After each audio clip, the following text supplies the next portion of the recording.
Hi, everyone. Welcome to the fifth City Council candidate interview on the Know Your Candidate BA official page. Today, I'm interviewing Ward 2 candidate Lisa Ford. Hi, Ian. So here's a short biography from her retirement ceremony this past January. Lisa Ford has served as a crime prevention specialist for the Broken Arrow Police Department from 2001 to 2021. Before coming to the police department, Lisa was a program administrator for the Citizens Crime Commission, overseeing the Alert Neighbors, Crime Stoppers, and Arrest Arson programs. Lisa is certified by the American Crime Prevention Institute of Louisville, Kentucky, in crime prevention through environmental design, FBI LEEDA media and public relations training, and community engagement through the University of Kentucky. She is also a CLEAT, Council on Law Enforcement Education and Training, basic instructor, and has coordinated special events for the police department. Lisa coordinated the volunteer program, which at its height had over 250 volunteers. The Broken Arrow Volunteer Program has become a model for other police, fire, and government agencies. She has instructed over 100 other law enforcement agencies on running a successful volunteer program. Oop, I lost my spot. Through Oklahoma Regional Community Policing Institute. Under Lisa's leadership, the volunteer program has saved the city of Broken Arrow over $3 million. She is also a nationally certified instructor for the CAR Fit program sponsored by AAA, AARP, and National Occupational Therapist. Other duties include interaction with neighborhoods through the Alert Neighborhood program, and she organized many community events and activities representing BAPD. Examples of annual events include Camp Vantage held in May, Back to School Bash in August, and BAPD's Night Out Against Crime in October, which I will say I have gone to, and it was pretty amazing. Oh, good. I'm glad you're able to go to it. Thank you. Mm-hmm. And then she has also coordinated 10 Citizen Police Academy courses and 5 master courses. Community activities include serving as the chair of the Make-A-Wish fundraiser, the chair for the United Way Day of Caring for the city of Broken Arrow for 20 years. She's a member of various boards and committees, including Oklahoma Buckle Down Awards and Keep Broken Arrow Beautiful. Lisa is the past president for Broken Arrow Rotary, past chair for Leadership Broken Arrow, past president for Broken Arrow Neighbors, member of the Critical Incident/Peer Support Team, Juvenile Accountability Group, founding member and trustee for the Tulsa Police Officers Memorial. She is the immediate past president for the Broken Arrow Senior Center and participates in many organizations. While at the police department, Lisa was the liaison for the BAPD Chaplains, Citizens Police Academy Alumni Association, and the Fraternal Order of Police Auxiliary. She was an administrator for BAPD Social Media Next Door. She is responsible for bringing additional funding to her crime prevention unit by writing community grants through Walmart, Target, and partnering with many community partners, businesses, and churches. So the Keep Broken Arrow Beautiful, that's talking about the sign removal group. Yeah, we do a trash bash once a year, and that's under Keep Broken Arrow Beautiful. And then also they have an Adopt a Corner program. So if signs are placed in the right of ways, they get pulled. And we had 10 volunteers at one time pulling signs, and there's a lot of signs, but it keeps our city pretty, keeps it beautiful. Yeah. Okay, so we're just going to jump into the questions. Okay. So one of the questions I ask everybody is, who is your idol and why? Well, Jesus is my idol. If I have an idol, I mean, definitely it'd be Jesus. Someone I look up to would be my mom. She's the one who set the example of to do service in your community. And, she taught me to pay my bills before I had fun with my money, all that kind of stuff. And so my mom would be right after Jesus. And then how do you believe that your career as the community liaison and crime stopper for the Broken Arrow Police Department will help you with your city council duties? So when I did the Alert Neighborhood meeting, the Alert Neighborhood program, I sat in people's living rooms or in their front yard or in their backyard. We would have parties just to bring the neighbors together. A lot of times they would think that it was a crime issue, but once we got there and we went over the crime statistics, it really became more of a code enforcement issue, or maybe it was an animal control issue. So we would schedule then another meeting, and then I would bring in code enforcement or an animal control officer or whatever the other issue is. Because even if they perceive that it's crime in their neighborhood, we need to make sure, that we give them the tools, crime prevention tools to be able to make their neighborhood safe. So yeah. And then, so those were like the I guess main questions. I don't know what you'd say, but Okay. I'm gonna start the citizen questions. Okay. So the first one comes from Tira, and she says, "How do you feel the response to COVID-19 has been? What do you feel has been the most difficult part about getting Broken Arrow citizens to take personal responsibility for masking and other COVID-19 precautions?" So I'm glad that the city was able to open up as quick as they did, because I couldn't imagine those businesses. They have their life savings. People have their life savings in those businesses, and for people, for them to be closed, like so many other businesses have been closed, they've had to go out of business. And so I think the city and the chamber did an amazing job. They had all kinds of programs. I even used some of their, you could print off little things, that, would tell people about COVID-19. Like they gave you so many Mhm. resources. And I think that was good, because we don't want people losing their life savings, and we want them to be successful. I think there was over 200 businesses that have came to Broken Arrow during COVID. Yeah. So, we didn't lose business. I mean, we may have lost some, they may have just decided to shut down, but we gained over 200. So that would be, I guess, the answer to question one. Mhm. And as far as personally, as far as, the masking and the personal responsibility, it is a personal choice. So, some people, if anyone's watched the city council meetings, not everyone can wear a mask, either for health reasons or just for anxiety reasons. And so, for those that want to and choose to, that's all we can do is just, encourage people to do it if that's what they want to do. But it is a personal choice. Definitely. And then she has another part, or another, I guess, question. It says, "Do you feel it's important to have a variety of viewpoints on the city council so all community members are represented?" Oh, absolutely. And the city council, I'm acting as if I'm on city council. City councilors represent the citizens. So you do have to represent all avenues of citizens. And I did that at the police department too. When someone called me with an issue, I didn't ask them where they lived, or how big their house was, or Mhm. what part of town they lived in. I just tried to take care of whatever issue they were calling me about, which I see that's the same thing as a city councilor. People will call in with their issues. I'm not going to ask them what party affiliation they are or where they live. I'm going to try to solve the problem. So Yeah, hopefully that answered that question. yeah, Okay. yeah. Okay. And then this one comes from Catherine, and she says, were you paid as a volunteer coordinator for BAPD, or were you a volunteer? People seem unsure on this." Okay, so I have worked for the Broken Arrow Police Department as of January 29th for 20 years. When I first started, there was a police officer that was actually running the volunteer program, and we had 3 volunteers at that time.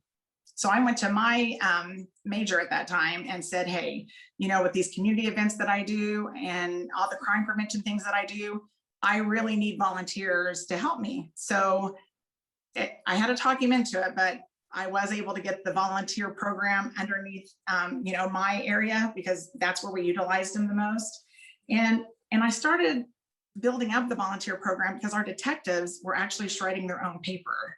And I just saw that, and I was like, we all want our detectives to be able to be a detective, and be a police officer and not have to shred their own paper. So for years and years and years, we had volunteers shredding all the paper at the police department. There's some like communications like to shred their own, but for the most part, we had volunteers shredding the paper. So then that way, that gave more time for the officers to be officers. So I was paid as a crime prevention specialist and community liaison. I asked for the volunteer program to oversee that. So Mhm. I guess, yes, I was a paid volunteer coordinator, but that was only just one of many hats that I wore. Yeah, As you said earlier, events coordinator, I did night out against crime. And then my crime prevention, which is my specialty. yeah, yeah. And this next question, couple questions come from Julie, and she says, "What is your position on Tulsa's mask mandate? Would there ever be a situation that you would vote for or even make a motion in favor of a mask mandate to Broken Arrow?" So I would never vote for a mandate. Again, it goes back to personal choice. Not everybody can wear a mask, and not everybody wants to wear a mask. And so then they can choose on where they want to go or where they don't go. So as far as Tulsa, they do have a mask mandate. And that's what their leadership decided to do and what their leadership thought was best for their city. I still think Broken Arrow made the best decision to be able to keep our businesses open and for our citizens to make the choice if they wanted to wear a mask or not wear a mask. But I would not have voted for a mandate. Mhm. And then she says, do you support the current city staff, or do you believe we need to bring in new talent to further our city's goals? So I'm assuming city staff, she's meaning like our city manager, Mhm. because that's really the only person that, reports to city council, because Mr. Spurgeon, Michael Spurgeon, he's over everything else within the city. Mhm. I think he's doing an amazing job. I love the transparency. Anything you need to know about the city, you can find online. And I love that. I love that See Click Fix app that he brought. As the best tool ever. I just love it, especially when I did crime prevention. It was a great tool for the neighbors to be able to use and get their neighborhood cleaned up, and of course then that prevents crime as well. So to answer the question, I think that the current staff, Michael Spurgeon, city manager, because we are a city manager ran city, is doing an amazing job. So I do not see any changes. I Yeah, mean, unless he decides, that's up to him. yeah. And then the next couple of questions come from Ash, and they say, what do you plan to bring to the BA City Council? And then what is lacking, or what do you plan to strengthen? So one thing that I feel like I'm good at, which is what I did at the police department, is bring neighborhoods together. This will just be a broader, our city is so divided because of the mask issue. I think I am a good person to try to bring our city together, our community together, because we are definitely divided. My tagline for my campaign is One BA. And we just need to try to get back to the happiest city in America, because right now I don't know that everyone's just so happy. So definitely Mhm. I want to work on that. But I think just with my skills of bringing people together, like bringing neighborhoods together, I'll be bringing that to the city council. I'm just, whatever need, I mean, we report to the citizens. So I'm open. If someone calls me, I answer my phone. My number's published on my website and on my Facebook page. Also, I answer my emails and I respond to any Facebook questions. So I just want to be responsive. And when you hear from me, you're hearing from me. So I like to be able to talk to people so I can get their feeling on how they would like things to go. Yeah, yeah. And then she says, the current pandemic has made BA arguably divided. What is your plan to contribute to unity in the city council and in the community following the recent mask debates? And I think you kind of answered that already, Yeah, but I think that, and we just need to come back together again. And thank goodness this is not going to be around forever. This is one issue of many issues that the city council faces. I mean, we still have some cases. Obviously, we still need to, be careful.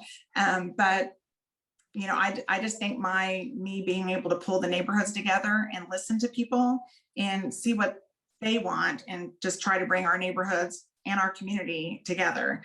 At the police department, underneath my signature, it would say creating safe neighborhoods. And that's what I did. So I just want to create a safe neighborhood in a safe community that everyone gets along. And not everyone's going to get along, but we'll try really hard to make that happen. yeah. And then this next question comes from Andrea, and she says, I have seen a lot of rumors, and people have come about rumors to me. So if elected, do you plan to nominate Deborah Wimpy for mayor? Well, first we have to see who wins.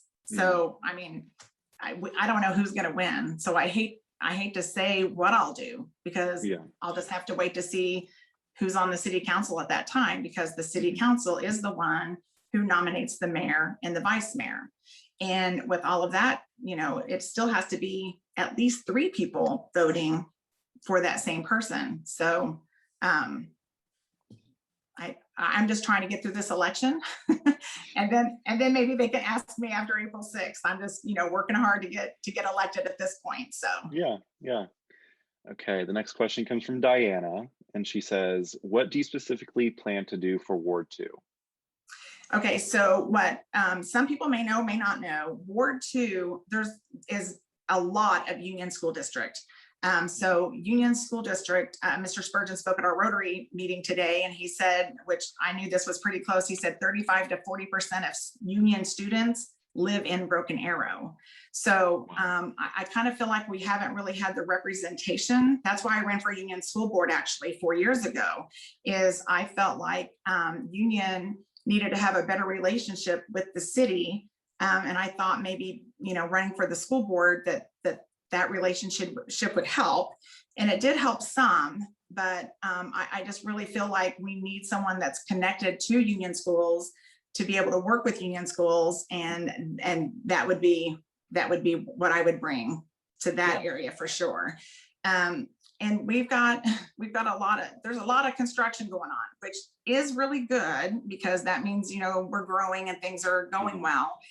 But, it's been a long time waiting for the street 61st to 71st on Olive or 129th to be widened. And I don't know if anyone ever comes home that way, but you're in a long line of traffic, and that's been going on for a long time. So, I do represent Ward 2.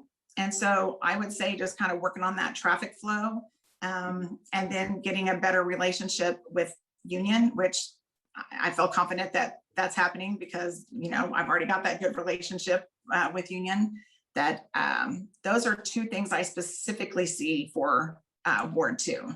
Yeah. I also just want to add that it was such a great idea to make the road at 101st and I think 129th, going right in front of the elementary and middle school. Such a great idea on our city's part to actually close that road during spring break instead of during when school is happening. Oh, yeah, that was a good call for sure. Yeah.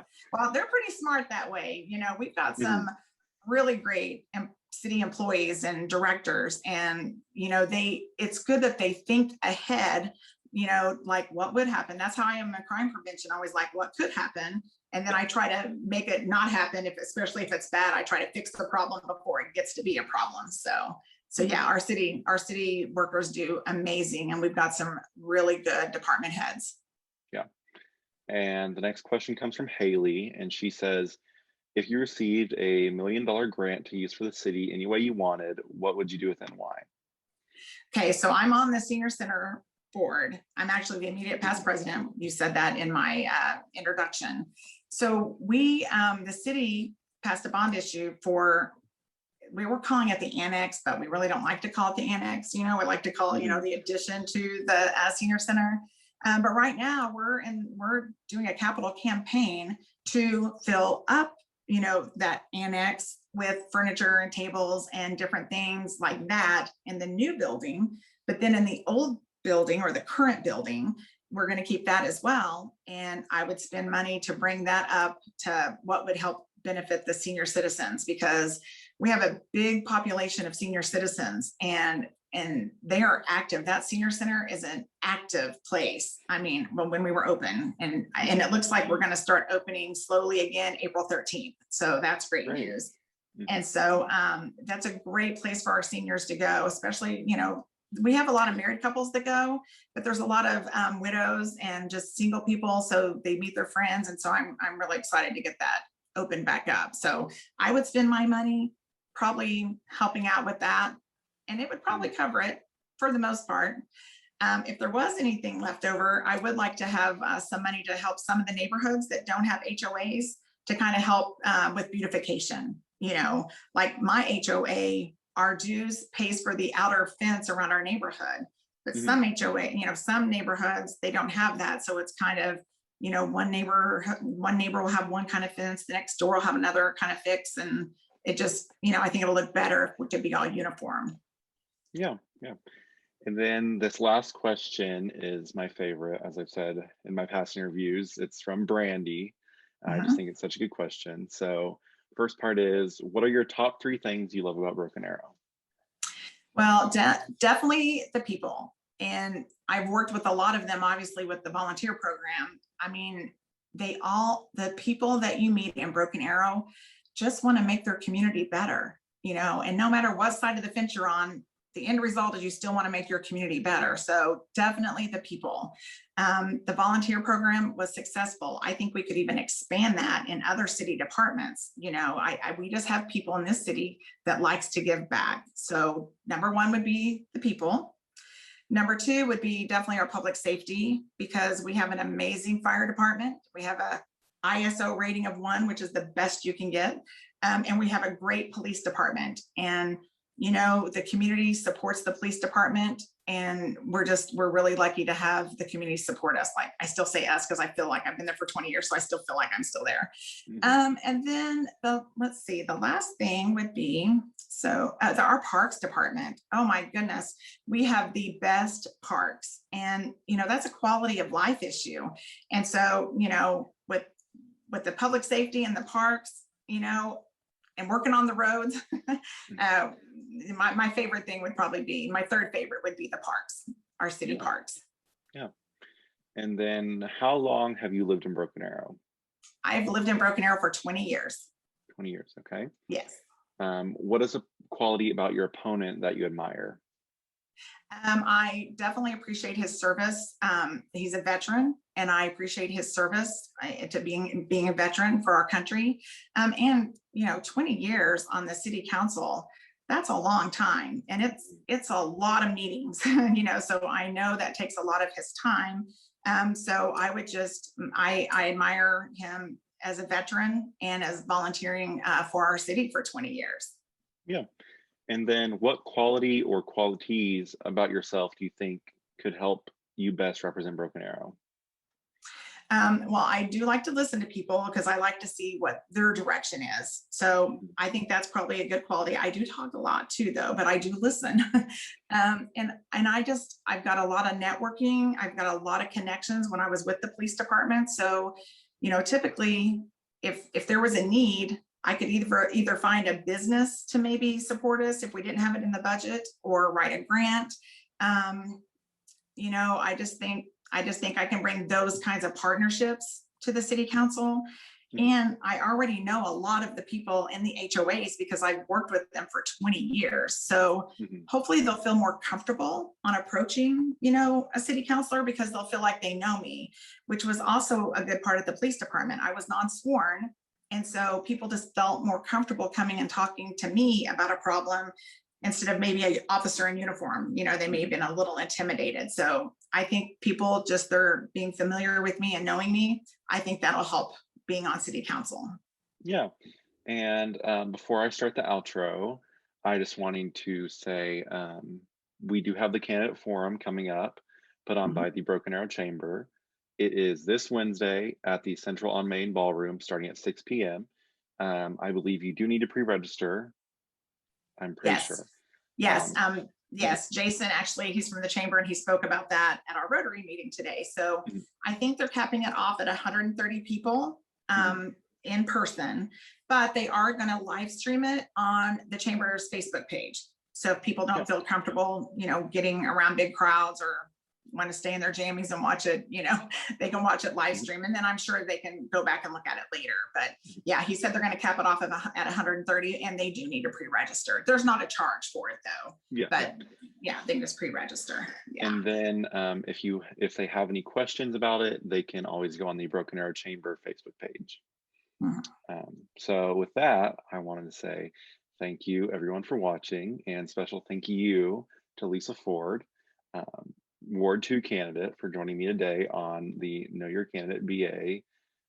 This is the last candidate interview for this year. That's crazy. Aiden, you have done such an amazing job. So when I was at the police department, I would also run, I had a mentor program. And so I love it to see people with leadership skills like yours just to take the reins and head out. A lot of high school kids would not feel comfortable doing what you're doing, and you're doing a great service for our community. And I know all the candidates, we all appreciate you, absolutely. But I just want to let you know that it's a great service that you provided for our community, and I appreciate that very much. Thank you. Well, with that, I will say have a great night, everyone, and I guess I'll see you next year. I may put some more stuff out. I'm not sure exactly. So maybe you should think about doing a school board candidate forum or something. You never know. Yeah. All right. All Thanks, right. Thank Aiden. you.